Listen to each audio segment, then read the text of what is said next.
Mother had once said, all sincere prayers are granted, every call is answered.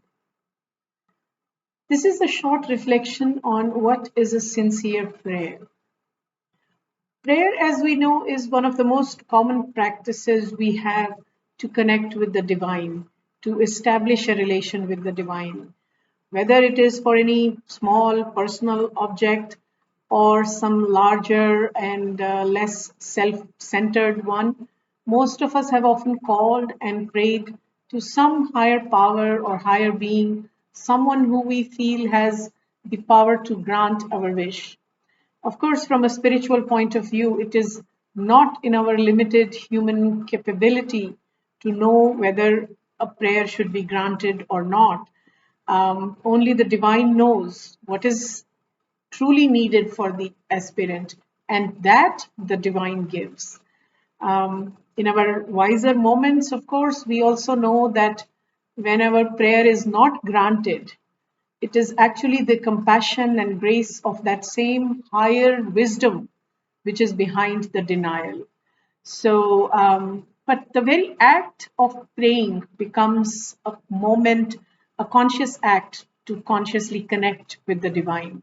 So as we find that as our prayer becomes less and less egoistic and more an expression of gratitude, thanksgiving, and love for the divine, that's a sign that our relation with the divine is also becoming more intimate, it is deepening.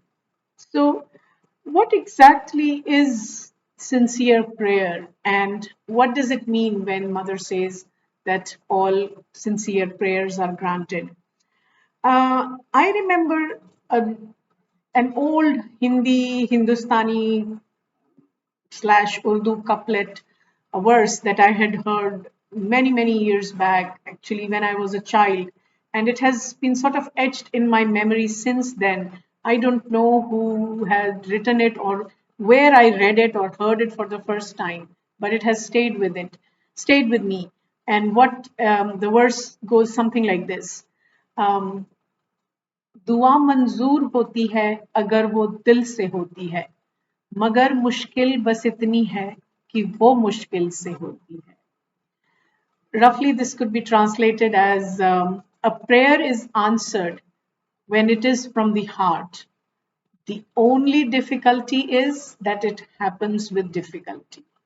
So I'm just going to use this to kind of understand what I can make out of this in terms of what is a sincere prayer. So, what the poet, sort of unnamed, anonymous poet who composed this verse, is saying, the way I understand it, is that to pray with utmost sincerity, utmost complete devotion and faith, that is what is meant by praying really from the heart. And that is the only difficulty. Because it happens with difficulty, our prayers are not granted. If one can do that kind of an utmost sincere prayer from that deepest part of the heart, the prayer is granted. That is what the mother is also saying. All sincere prayers are granted. So there is certainly, when the poet is speaking of difficulty, there is a reference to that personal effort, the personal aspiration that goes into that, that calling by the seeker, the aspiration of the seeker. This is what the poet is also probably referring to, that for the prayer to be granted, it has to have, one has to make that effort that can ease the difficulty of the possibility of the granting of the prayer. So it has to come from that deepest, that sincerest part of the heart, which is not the emotive heart as we commonly understand, which is full of passions and impulses and moved by all kinds of impulses and is seeking its own satisfaction of petty desires and petty demands. Rather, it is more of that deepest part which is more and more close to the psychic. It is actually psychic in us that is that is reflecting in the heart that is purified and beyond the limited egoistic consciousness. And to get to that part of the heart, that's the phrase, the word that the poet is using here, dil, to get to that inmost part of the heart, which is very close to the psychic, that is the sadhana. To get in contact with the psychic, that is the sadhana of the aspirant. That is the difficulty that he's also referring to. So, this purified heart is the source of that most sincere prayer. Prayer.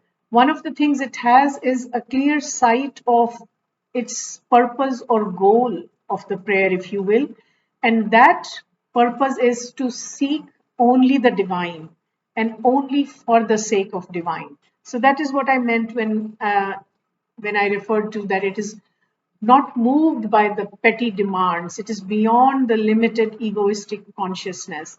And it's the prayer of offering, prayer of gratitude that it for which it calls the divine.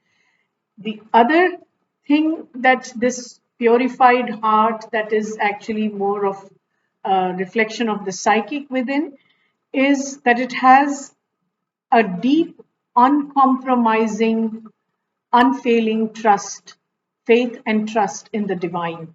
And this heart knows that faith is much, much more than a mental belief, which can easily waver and change. Rather, it holds on to some kind of a certitude of the soul, a spiritual certitude, Sri Aurobindo speaks of.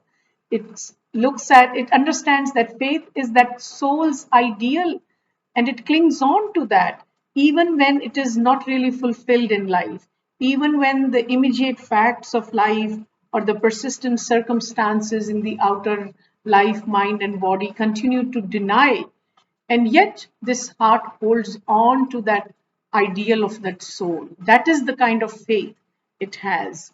The other part of the difficulty that the poet may be referring to is, which is what we understand as the act of rejection, that as it continues on becoming more and more purified, it continues to become intuitively aware of all that it needs to reject and from which it needs to withdraw on its journey to a greater and greater purification.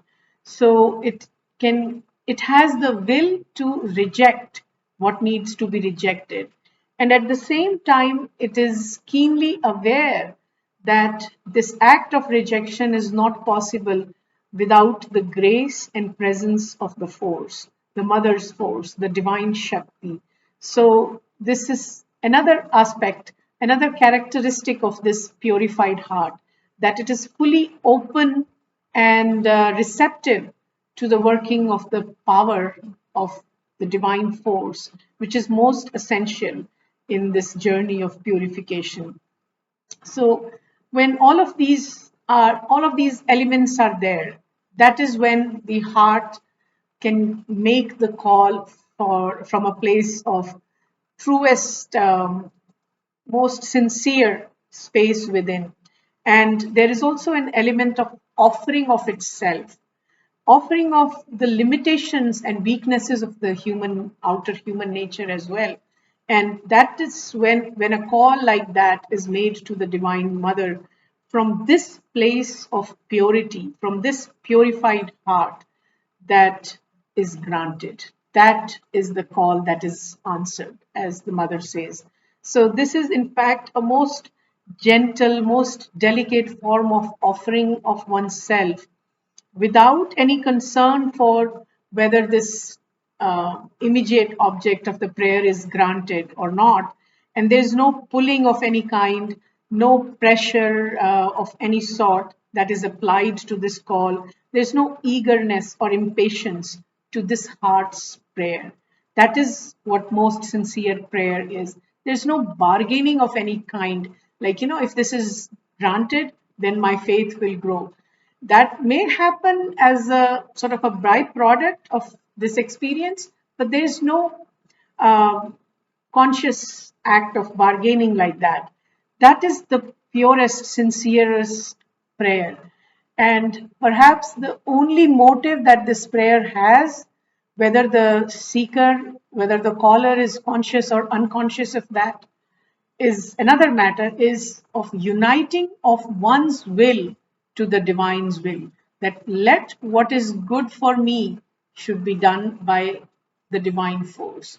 So that motive or that intention of uniting one's will to the divine will, that becomes the very content of the prayer itself. That is the most sincere prayer, which I understand, as I understand, that's what Mother says is always granted.